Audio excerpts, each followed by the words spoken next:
Hello everybody, it's your Peacekeeper. Welcome back to the Gaming Lounge, and I'm sure this video is going to be a good one for everyone. I know you guys have all been looking forward to some more Russian cruiser line action, and here we are with the Tier 7 Russian cruiser, Shchors.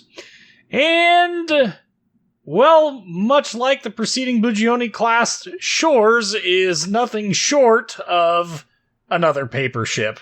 And so with that comes some very brief historical information. Shchors is based off of the Project 28 light cruiser, which was basically Budyonny, but with an additional turret, but less armor, but more armor all over the place, thus making the armor layout a little bit more spread out, a little less all or nothing, and a lot more incremental. And the downsizing of the guns on Kirov, which is what they basically used for the whole shape and layout, from the 180mm guns down to the 152mm guns, was due to the desire to sign on to the London Naval Treaty of 1936, which of course limited light cruisers to 156mm or 6 inches for the main battery. So to comply with that, they opted to go ahead and downsize the guns to 152mm, and thus we get Project 28. Of course, this was actually never built because they decided that they were going to make Chapayev instead, which was a much better design overall. Of course, the name is once again coming from a Bolshevik revolutionary, in this case, Nikolai Shchors. Let's go over the in-game playstyle. Well, Shchors takes everything that you learned in Budyonny and ramps it up to 11. Nothing short of amazing at what one extra turret and a little bit stealthier ship actually accomplishes. This is definitely a ship that benefits heavily from having both IFHE and Concealment Expert, in addition to Demo Expert. So those three things together turn this into a pretty stealthy ship. Of course, Tier 7 matchmaking is a massive benefit as well. You will see more 5 through 7 fights than you will 7 through 9 fights. The only downside is that the anti-aircraft battery on this ship is... it's okay. I mean, it's nothing to write home about. It's not the high-tier, swat everything out of the sky, Kutuzov level of anti-aircraft that some people have come to expect, but it does exist. It is fairly usable, and I guess if you wanted to spec into it, you could spec into it and have reasonably good success with it, in my opinion.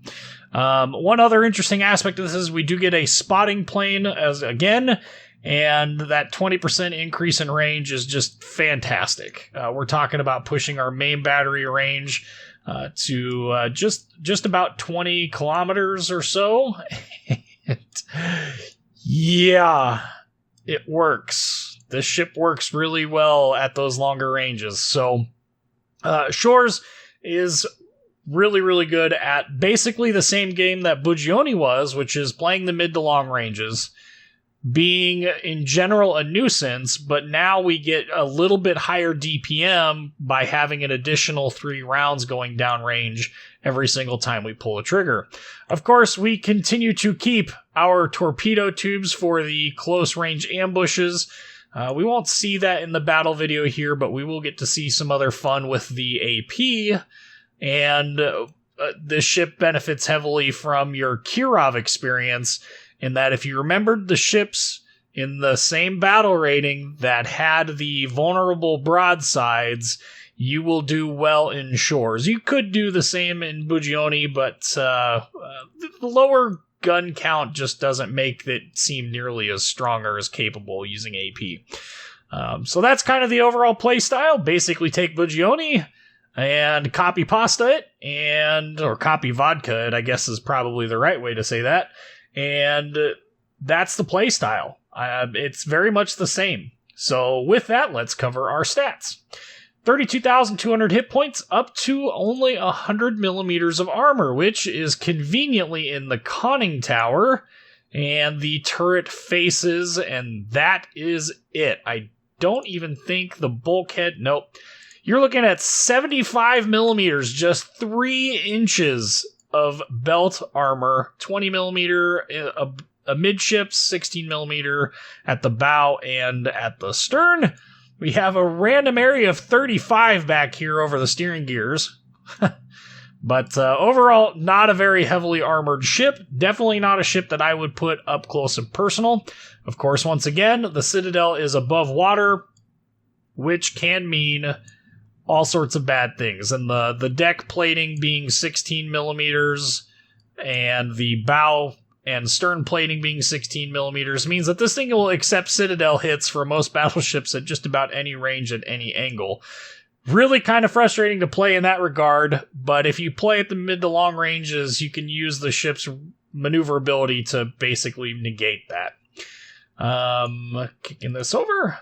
Main battery, again, we're talking about 4 triple turrets with 152mm guns. They have a 16.8 kilometer firing range, 8-second reload, 22.8 second 180 degree turn time, 138 meter dispersion.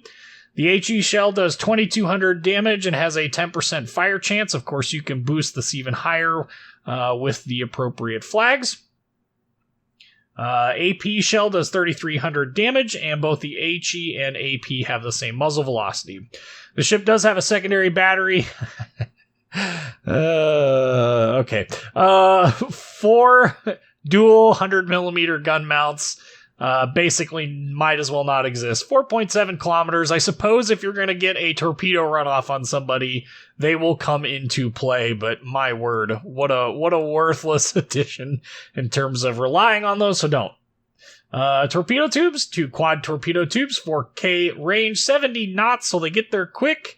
They do 15,100 damage and have a 1.4 kilometer detection range. In terms of anti-aircraft defense, the ship does have 4 dual 12.7mm Dishkas. There they are. Interesting turret. Also has 6 quad 37mm guns, and then those 4 dual 100mm gun mounts. Your AA bubble starts out at is as far out as 5.8 kilometers, comes down to 3.5. Your medium range takes over at 0.9 to 3.5, and your short range takes over at 0.9 kilometers. And boy, that is not a very good AA reinforcement. Okay. Max speed, 37.3 knots. I believe that is without... Nope, that's with flags. So it's going to be 35.5. 35.5 with the flags. In terms of speed, 900 meter turning circle radius, which is just battleship levels of turning circle. Yikes. Anywho, 7.1 second rudder shift time, which is actually surprisingly decent. Dear game, why are you not changing this aspect ratio here? Game is being weird. Detection range by sea, 11.6 kilometers. Detection range by air, 7.3 kilometers. And let's just double check our captain skills here. Actually, I do not have Demo Expert on here, so with Demo Expert, obviously going to push that up to about 12% in terms of fire chance. Okay, in terms of modules, in the first slot, I am taking Main Armaments Mod 1 for the 20% reduction in the main battery getting incapacitated, plus the 50% hit points, minus the 20% repair time. In terms of other upgrades here, this ship doesn't really have very strong secondaries or anti-aircraft gun mounts, so doubling their effective hit points, in my opinion, is not important. However, the ship's relative lack of armor and the fact that there's only up to 100 millimeters of armor anywhere on the ship, especially on the turrets, it's nice to have this so that the main battery doesn't get taken out as often. If you're really worried about, it's nice to have Main Armaments Mod 1 to not have to worry about your main battery getting taken out as often. If you're worried about detonations, Magazine Mod 1 is there for the 70% reduction in detonations. My experience has been that detonations in cruisers generally come from hits that would have been devastating strikes anyway, so not really any use in choosing that. In the second slot, I'm running Propulsion Mod 1 for the 20% reduction in your engine being incapacitated, as well as a 20% reduction in the time it takes to repair your engine if it does. The other viable option at this tier, in my opinion, or in this upgrade slot, is Steering Gears Mod 1. It's the same thing as Propulsion Mod 1, but for your steering. Which one you choose just depends on which one you hate losing more. For me, losing propulsion is worse than losing steering. I can work around a broken rudder a lot easier than I can creep away from fights. Damage Control Systems Mod 1, these ships not generally, all cruisers in this game have a really low fire repair time, so reducing the chance of catching on fire and the risk of flooding, it just doesn't really matter that much. In the third slot, I am running Aiming Systems Mod 1 for the 7% reduction in dispersion, as well as it gives us the added benefit of 20% faster turning torpedo tubes, 5% to the secondary battery firing range, and minus 5% to the secondary battery dispersion. I really don't care about the last three. Just that 7% reduction in main battery dispersion is nice, especially when you have the spotting plane up and you're burning things from 20 kilometers out. It's nice to have tighter dispersion. There is AA Guns Mod 1 here if you're looking to increase the number of explosions produced by your long and medium range AA. Can tell you right now that it's basically not going to matter. You have 5 total AA explosions, so 7. Secondary battery, this is not a secondary battery ship. Main battery mod 2, 15% faster turret traverse for a 5% longer reload. I could see a good case being made for it, but in my opinion, the turrets turn plenty quick. The limitations on this ship aren't necessarily the turret traverse, but the rudder shift and turning radius. Speaking of rudder shift, in the last slot, I am running Steering Gears Mod 2 for the 20% reduction in the rudder shift time. I could also see a pretty good case being made for Propulsion Mod 2, which decreases the time it takes to reach full power when accelerating. This is happening in that -6 to 6 knot range. Is it useful? It can be if you spend a lot of time behind islands, but the high muzzle velocity of the Russian 6-inch guns means that this is probably less useful as a tactic overall, and I can only see limited maps being where this would actually be effective. So in my opinion, I wouldn't personally run this. Damage Control Systems Mod 2, the 15% reduction in the time it takes to extinguish a fire or repair a flood. Again, these ships, generally speaking, repair fires much quicker than any other ship aside from a destroyer. Flooding, if you're flooding, chances are you're going to have your repair up or you're dead or both. Pretty inconvenient, but I don't see much use in this for a cruiser, so that's why I don't run it. As we talked about, we do have spotting aircraft too, spotting aircraft in general available. We also have defensive AA fire available and hydroacoustic search. Due to the carrier rework, we're running defensive AA fire just to try and annoy the aircraft just a wee bit more. All right, well, that's enough of talking about this import. Let's go look at it in a battle video. Alright, so Shchors benefits from the Tier 7 matchmaking in so many awesome and glorious ways. Tier 7 is just the honey hole for fantastic matches. In my opinion, it's the most balanced tier in the game. There are a couple of ships that I think really get punished heavily for the Tier 7 matchmaking. Some of the destroyers that lose out on the Tier 8 upgrade slot that gives them the concealment. That sucks.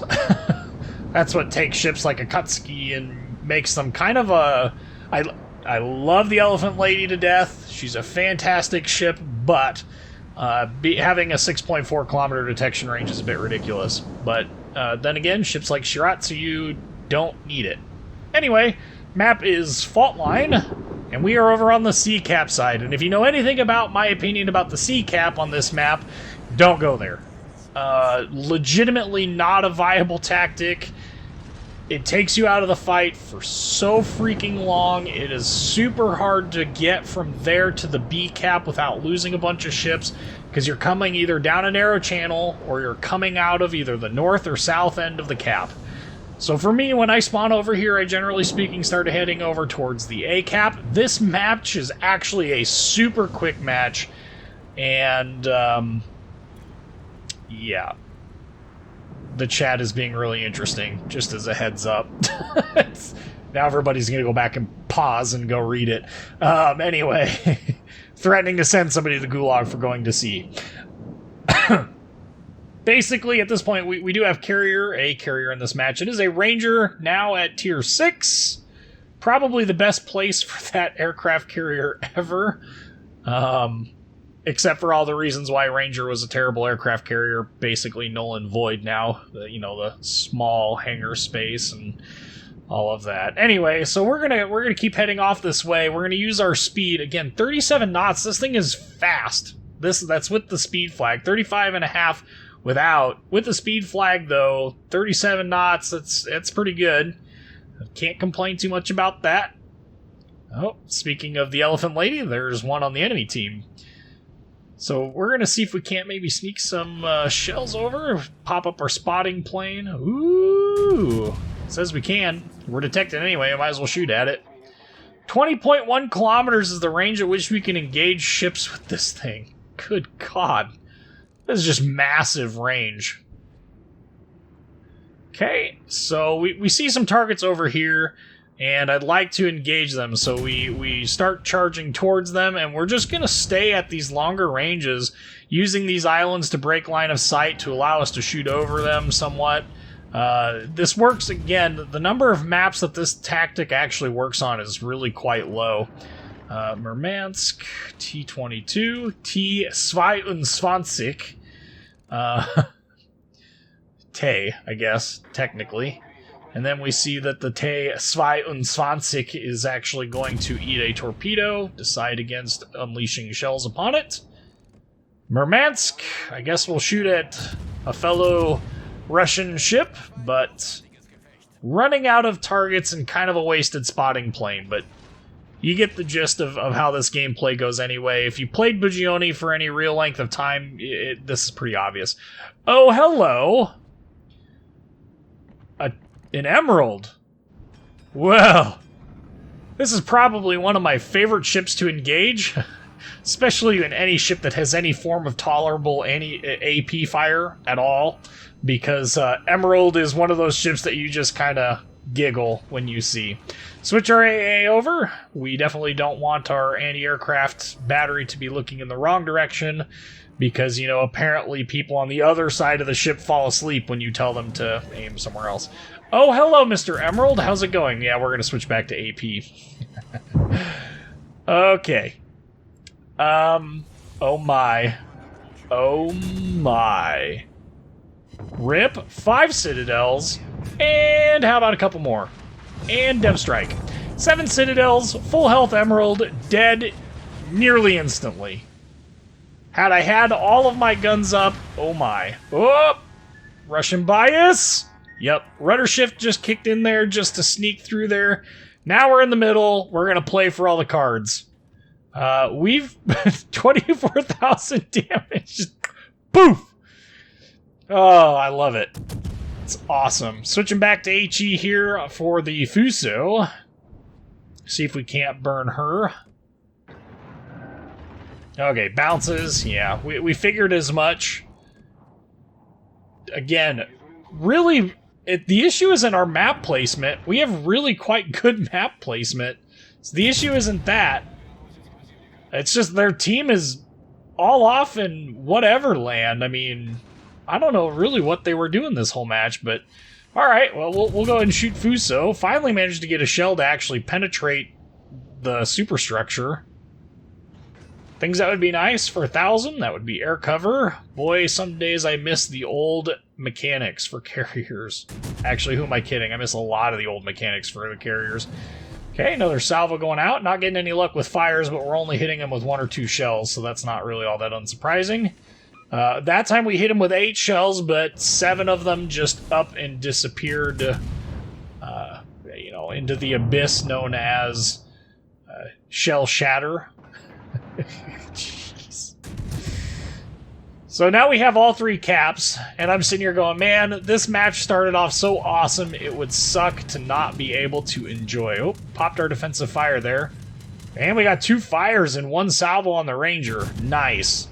Nice. However, our anti-aircraft battery is apparently asleep at the wheel. Everything was going so well, and then they decided not to pay attention. Now when we're shooting at a ranger, though, we've got all the pen that we need to do just about every... Heck, we just citadeled a ranger with HE. That is 8 citadels in one battle. So due to the angle and the fact that he is, you know, going to be out of our range, we just went ahead and we sped back up. That's probably going to be our last salvo out at him. Oh, we just got another citadel on the ranger with HE, with high explosive. So we're stuck over here at the sea cap, and you remember what I said about the sea cap? Gotta get away from the habit of actually coming over here. It's just a bad habit. Their whole team is off over, you know, in the southwest corner of the map, so let's go harass them. We got all the range in the world to deal with them. Only 15 points left. I'm going, man, we've got 9 citadels, a dev strike on an emerald that just nuked him from full health to nothing, and it would suck if this was the end, and then an Omaha decides that going to get himself killed. Perfect! Now we've got a Mahan over there, or Mahan, or however you say that. Toot toot, blowing our horns. We only got the 1 kill, but 51,000 damage, and there goes the Mahan. They're capping A, so we've got a couple of points now we can really we can mess with. So how do we handle it from here? Well, we're going to go and we're going to try and catch the middle of this this gap over here. In the words of the British tube, mind the gap, mind the gap. The London tube, I guess I should say. So we'll go to this gap over here towards there where we can see their whole enemy team. Aha! Broadside, Murmansk. Engage armor-piercing rounds. Rear turrets are turning on to target. I'm going to open up just a little bit here, hoping that we can maybe get lucky with regards to some Citadel hits. It is a Murmansk. It is an Omaha class. They are notorious for their relatively weak broadsides. Surely we can find something like hitting him. You can tell I wasn't really well practiced with the guns at this point. Well, that didn't work. The Omaha lives. Grrr. Ooh, their Fuso is entering the fight. Okay. So we got AP loaded for a Farragut. Somewhere over here is Haragumo. Yeah, not Haragumo. Haguro. There we go. I was going to get it eventually. We still got AP loaded. It took 1,600 damage on him, on that Farragut. He's really wasting most of his time, but at this point, we've got 2 choices. We've got Broadside Haguro. Or Haguro. And this ship, there's a Citadel, so okay. Lol. Don't mind if I do. If any ship gives you broadside, this is a perfect reason why I enjoy so much of this gameplay with regards to using AP. Like, name one other game that has this kind of skill ammunition in it. Nope. Murmansk, no. We must have missed Haguro there. Yeah, she turned out. So this is a little confusing, but okay, fine. We're getting shot at by Murmansk. Screw you.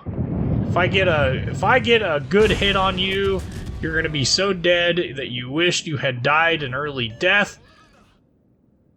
Oh, come on! Little too far. Oh, burns out. Okay, we're broadside to Haguro. This Miyoko, it's a Miyoko. We'll just say it's a Miyoko. So at this point, now we gotta make choices.